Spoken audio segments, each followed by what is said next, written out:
Imagine this. You are at rehearsal. You are running the scene. But part of you is also running the maths in your head. If the session runs late, can you still pick up your child? Did you respond to that email from your partner about the weekend? Did you remember to book that checkup you've been putting off for 6 months? Then you go home.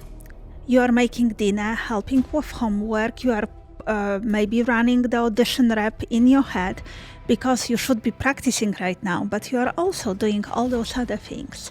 Then the performance happens. You get off stage, and instead of recovering, giving yourself that moment, you answer messages. You plan tomorrow. You tell yourself, I'll rest when the season ends. But the season actually never ends. If that feels familiar, you are likely what I call the superhero performer. And this video is for you. I'm Dr. Maja Jankowska, a clinical and counseling psychologist, and I love supporting the well-being of performing artists.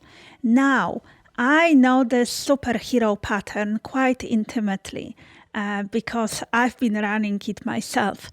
So if this is you, let's look at the profile. The superhero holds a specific punishing belief. I must be perfect in every role: artist, partner, parent, colleague, friend, self, all at the same time, with no drop in any domain. It's really quite unrealistic, right? Now, many performers juggle multiple roles. That's not the issue.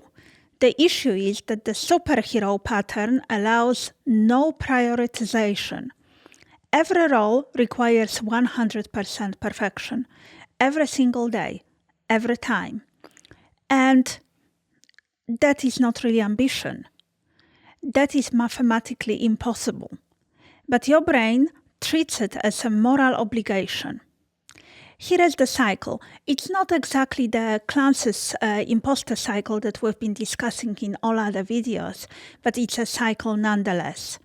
You have multiple demands. You feel anxiety about dropping any of them. So you overfunction. You say yes to everything. You stay late. You answer emails at midnight. You skip your own recovery time. You get through the week. Nothing collapses. You feel temporary relief. But also exhaustion, complete exhaustion. Because here is the trap. Because nothing collapsed, your brain concludes, I must keep overfunctioning. That's what held everything together, right? So you never test what would happen if you actually dropped one small ball. You never learn that the world might not end if you prioritize. The cycle deepens. All your roles merge into one impossible demand.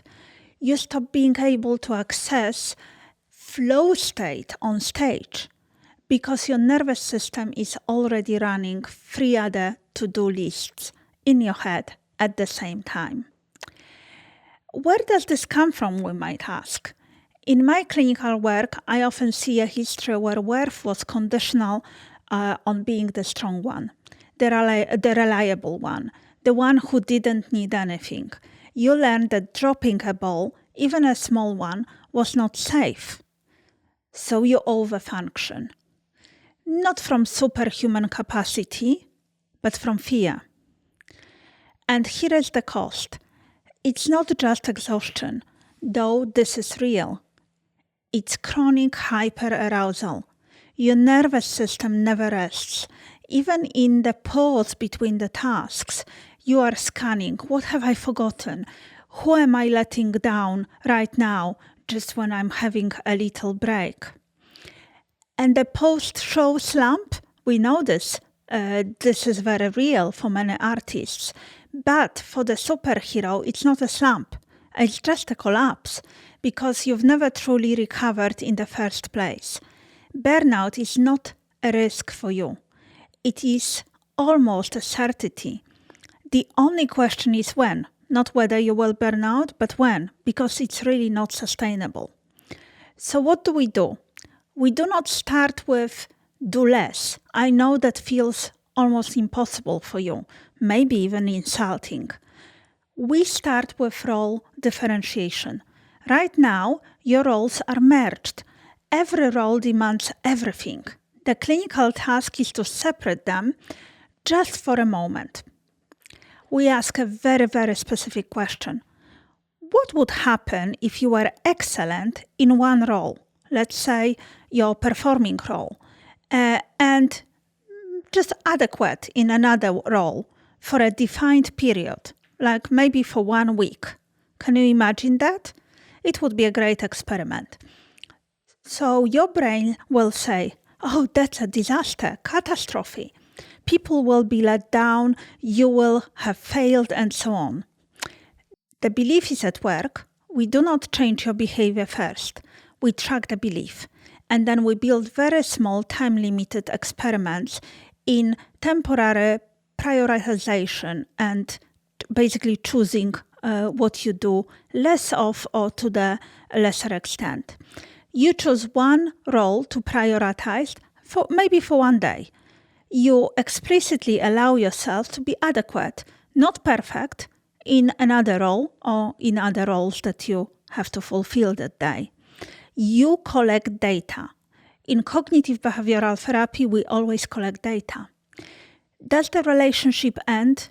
Does your child suffer permanent harm? Does your career collapse? Perhaps no. And slowly your brain learns that sustainable performance, artistic or otherwise, requires recovery. And recovery requires the ability to put something down for a while. If you want to start mapping how your nervous system is holding the load, I have a free tool called the Stage Fright Symptom Profiler, and it kind of helps you understand your anxiety. In this case, that's anxiety about letting go and putting things down. And I also have recorded many videos about the importance of recovery, rest, going to nature, and so on. And if you download the Symptom Profiler, you will also get a free FBI Reset Toolkit. This is a 10-second backstage intervention which can help you to interrupt that I must do everything now spiral. So both are free and the link is in the description. And also I will put it in comments. I'm also running a free webinar on imposter syndrome soon. We will be digging into all 5 types, how they show up on stage, what actually might help you. I don't have the date set yet, but you can just DM me, message me, or subscribe to my free resources, and I will email you any news directly. Again, link in the description. Next video is the serious conclusion. Your imposter type isn't your identity. We will talk about how these patterns are learned and how they can be unlearned without losing your edge on stage. If this resonated, if you felt heard when I talked about those issues, let me know in the comments, and I honestly read every comment and respond to them. Thank you for watching. I'm Dr. Maja Jankowska. See you soon.